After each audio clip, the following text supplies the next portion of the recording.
नमस्कार, मैं रंजय कुमार और आप देख रहे हैं DS4। एक खबर आ रही है, अजीत अंजुम के ऊपर जो है FIR हुई है। अजीत अंजुम बिहार में है और बिहार में SIR की प्रक्रिया चल रही है, वोटर लिस्ट में जो स्पेशल इंटेंसिव रिव्यू है। और उन्होंने एक वीडियो अपलोड किया जिसमें उन्होंने बताया कि कैसे आधे अधूरे फॉर्म भरे जा रहे हैं और इस बात को लेकर बिहार के चुनाव आयोग ने उन पर FIR किया है। उन्होंने सारी जानकारी अभी उन्होंने दी है। FIR में क्या क्या धारा ये पता नहीं चला है। शर्मा जी क्या कहना चाहेंगे? लोकतंत्र का चौथा स्तंभ है मीडिया और अजीत अंजुम जो है वहाँ वो अपना काम कर रहे थे और उनके ऊपर अब केस हो गया है। बिल्कुल जी, अभी हमने कुछ दिन पहले भी इस बारे में चर्चा करी थी। 11 साल बीजेपी ने नारा दिया, 11 साल खुशहाल। हमने नारा दिया था 11 साल बेहाल, 11 साल आपातकाल। आपातकाल का नमूना देख लीजिए, कैसे माइक बंद करे जा रहे हैं, कैसे लोगों के ऊपर FIR दर्ज करे जा, उनका मुंह बंद करा जा रहा है। उन्होंने हकीकत उजागर करी है और FIR दर्ज करा दी चुनाव आयोग ने। क्यों? क्योंकि चुनाव आयोग की पोल खुल रही है। चुनाव आयोग ने कहा 2 फॉर्म हमने हर एक BLO को दिए हैं, एक फॉर्म उसके रिसीविंग के तौर पे उसके पास रहेगा, एक फॉर्म हम सबमिट करेंगे।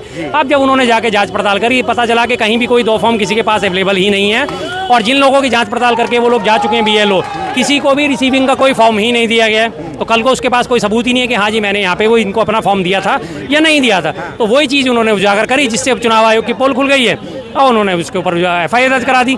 बताइए, सच बोलना इस देश में गुनाह हो गया तो फिर हम इसे आपातकाल क्यों ना कहें। अब इसी बात को अगर हम देखेंगे, चुनाव आयोग की बात करिए तो चुनाव आयोग तो मुझे बार बार याद आते हैं TN शेषन साहब। ऐसे चुनाव आयुक्त आज तक जिंदगी में नहीं हुए। उन्होंने फौरन कहा था बड़े से बड़ा पॉलिटिशियन आ जाए, मैं पॉलिटिशियंस को कच्चा चबा जाता हूँ, मेरे ऊपर किसी का दबाव नहीं। ये उनका बयान था, मैं पॉलिटिशियंस को कच्चा चबा जाता हूँ।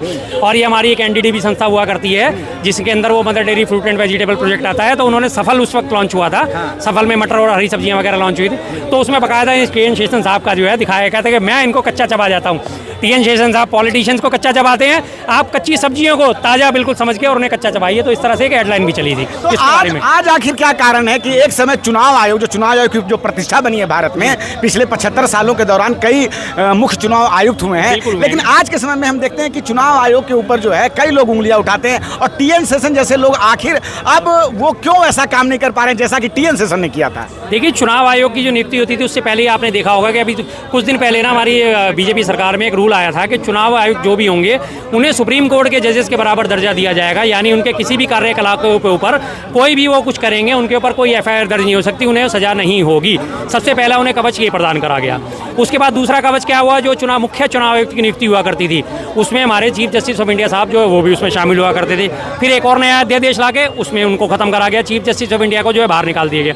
आज जो है विपक्ष का एक नेता और कैबिनेट मंत्री और एक प्रधानमंत्री, ये 3 लोग मिलकर चुनाव आयुक्त की जो है उसमें करते। पहले क्या था कि जो है चुनाव आयुक्त की नियुक्ति करने के लिए प्रधानमंत्री, विपक्षी नेता और चीफ जस्टिस ऑफ इंडिया हुआ करते। चीफ जस्टिस ऑफ इंडिया को न्यूट्रल माना जाता था कि जो भी वो फैसला करेंगे संविधान के हक में करेंगे।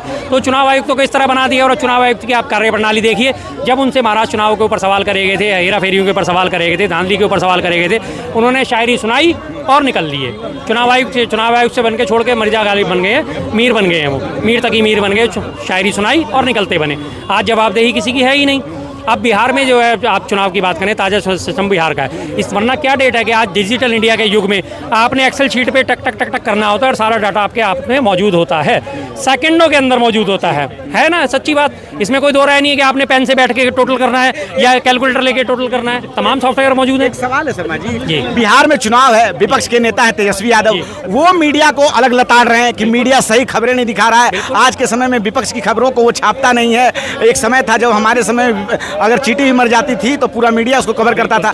दूसरी तरफ अजीत अंजुम जब अपना काम कर रहे हैं तो उन पे केस हो जा रहा है, तो विपक्ष अलग कह रहा है और चुनाव आयोग अलग काम कर रहा है। तो मतलब मीडिया है कहाँ पे और कौन सही है कौन गलत है, क्या कहेंगे? देखिए, मीडिया की तो बात करनी है। मीडिया की तो आज की डेट में सब हर जानता है, हर व्यक्ति जानता है कि आज की डेट का जो मीडिया है वो तमाम तरह से गोदी मीडिया हो चुका है। किसी भी आप डिबेट के पैनल में देख लीजिए, बीजेपी का प्रवक्ता होगा, पहले तेजस्वी यादव वाली बात, तेजस्वी यादव जी ने जो बात कही, जब उन्होंने अजीत अंजुम साहब ने ये मामला उठाया, उनके ऊपर FIR दर्ज करी, तो उन्होंने मीडिया के ऊपर सवाल उठाने लाजमी थे। मीडिया ने कहा सूत्रों के हवाले से जो है इतने सारे बांग्लादेशी पाए गए हैं। मीडिया ने बात कही सूत्रों के हवाले से इतने सारे बांग्लादेशी, म्यांमार के और जो है नेपाल के लोग पाए गए हैं। अब उन्होंने कहा कि सूत्र नहीं तो जिसके उन्होंने बात करी थी, आम आदमी को गुस्सा आएगा ही आएगा। भाई, अगर इतने सारे जो है हमारे देश में घुसपैठिए आ गए हैं, नेपाल के लोगों को तो यहाँ भारतीयों की तरह अधिकार देते हो और नेपाल के लोग आ गए, उसका तो बॉर्डर खुला हुआ है, मान लिया एक बार को, लेकिन म्यांमार से और बांग्लादेश से तो बॉर्डर खुला हुआ नहीं है। कौन जिम्मेदारी है वहाँ की? BSF की जिम्मेदारी है। BSF सीधा रिपोर्ट किसको करता है? गृह मंत्रालय को। गृह मंत्रालय में आज कौन आसीन है? अमित शाह जी आसीन है। बीजेपी सरकार आसीन है, पिछले 17 सालों से एनडीए का शासन वहाँ पे चल रहा है। अगर इतने घुसपैठिए आपके बिहार में घुस के बैठ चुके हैं तो प्रशासन बैठा हुआ क्या भुट्टे भून रहा था साहब? बरसात के दिन चल रहे इसलिए भुट्टा याद आ गया, तो यहाँ प्रशासन भुट्टे भून रहा था? क्या कर रहा था प्रशासन वहाँ पे?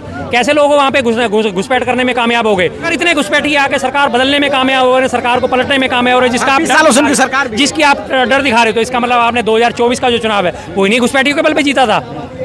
जब आप जीत गए तब तो बल्ले बल्ले है, अब आपको लग रहा है कि वोट नहीं मिलेंगे तो आप थल्ले थल्ले हैं। खैर हमारा सवाल था कि तेजस्वी यादव भी लताड़ रहे मीडिया को, और जो संस्थाएं हैं, जो संवैधानिक संस्थाएं, वो भी मीडिया वालों पे केस कर रहा है, तो ये हो क्या रहा है? आखिर मीडिया कौन सही है, कौन गलत? मीडिया वाले पे केस किसके हुआ? जो अजीत अंजुम साहब हैं उनके ऊपर केस हुआ है, जिन्होंने सच्चाई दिखाई। अगर वास्तव में केस होना चाहिए तो आज तक पे होना चाहिए था। अभी हमारे ऑपरेशन सिंदूर की मैं अगर बात करूं, थोड़ा सा पहले जाता हूं मैं, 2 महीने पहले ऑपरेशन सिंदूर में हमारे इन्हीं मीडिया चैनल ने कराची एयरपोर्ट तबाह, कराची एयरबेस तबाह पे कब्जा कर लिया, इस्लाम में असीम मुनीर को गिरफ्तार कर लिया गया। तमाम जो है चैनलों ने यही चलाया था ना, झूठी खबरें फैलाई गई थी और तमाम पाकिस्तानी पैनलिस्ट को बुला बुला के अपने चैनलों पे बैठाया था और भारत देश की बेइज्जती कराई गई थी। तमाम पाकिस्तानियों में भारत देश की बेइज्जती की, तब इनके ऊपर मुकदमा दर्ज होना चाहिए था, लेकिन तब ये सिर्फ विपक्ष से लड़ने के मूड में थे और विपक्ष को नीचा दिखाते दिखाते देश को नीचा दिखा गए थे। पाकिस्तानी पैनलिस्ट आके बैठे इनके चैनलों पर। क्यों बैठाया आपने पाकिस्तानी पैनलिस्ट को? भाई पाकिस्तानी कौन होते हैं हमारे चैनल पर आके बैठ के डिबेट करने वाले और हमारे देश को गाली देने वाले?